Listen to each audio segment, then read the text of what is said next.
Stepney's visit to the Fat Controller's Railway was coming to an end. "We shall miss you," said the Fat Controller. Then he turned his attention to all the other engines. "My railway is very busy and I am pleased with you, but you need help. A diesel is all that's available. Please do your best to avoid any, disturbances." "What does that mean?" whispered Duck. "That means this diesel is difficult," snapped James. And he was. The diesel surveyed the shed. "Not bad, I've seen worse. At least you're all clean," he sneered. The engines glared. "It's not your fault, but your controller should scrap you and get engines like me. A fill of oil, a touch on the starter, and I'm off. No bother, no waiting. They have to fuss around you for hours before you're ready." The engines were furious. Next morning, they held an indignation meeting round the turntable. "Disgraceful," mumbled Gordon. "Disgusting," said James. "Despicable," spluttered Henry.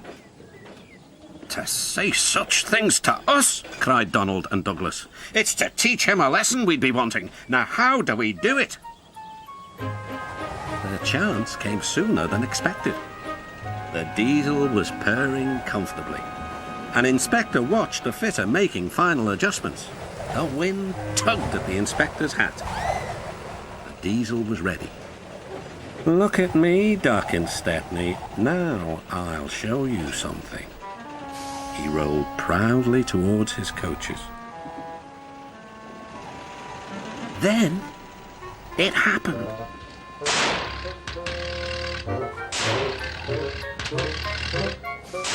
Shaking and spluttering, the diesel stopped.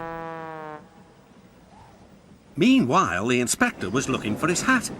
The diesel seethed with fury as Duck and Stepney pushed him back to the shed. "My hat!" exclaimed the inspector. "You've sucked it through your air intake." "Bother your hat," said the Fat Controller. "The heavy train's due out. You'll have to take it, Duck.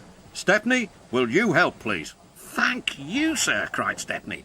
"I'd like a good long run on my last day." The engines were soon ready. "Gordon will take over from halfway, so get the train there. Good luck." "Don't worry," smiled Stepney. "We'll get there and be early too." The cavalcade moved carefully over the rails and out to the open line. "Now for a sprint," puffed Stepney. "I'm ready when you are," replied Duck. Soon they were whizzing through Edward Station.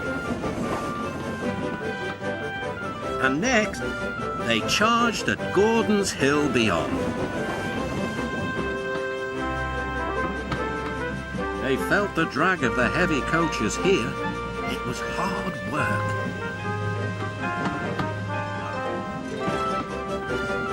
At last, they were running smoothly along the line towards the big station.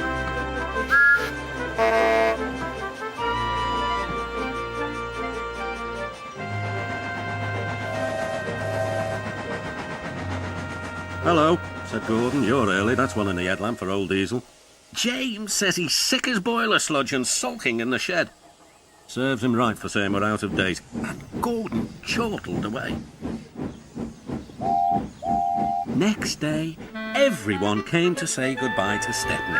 "Come back and see us soon," whistled the engines. "And you are always welcome on my Bluebell Railway too," replied Stepney. Then he puffed away. And what about Diesel? He'd slipped out whilst no one was looking. He said goodbye to no one but left two things behind: a rather nasty smell and a battered bowler hat.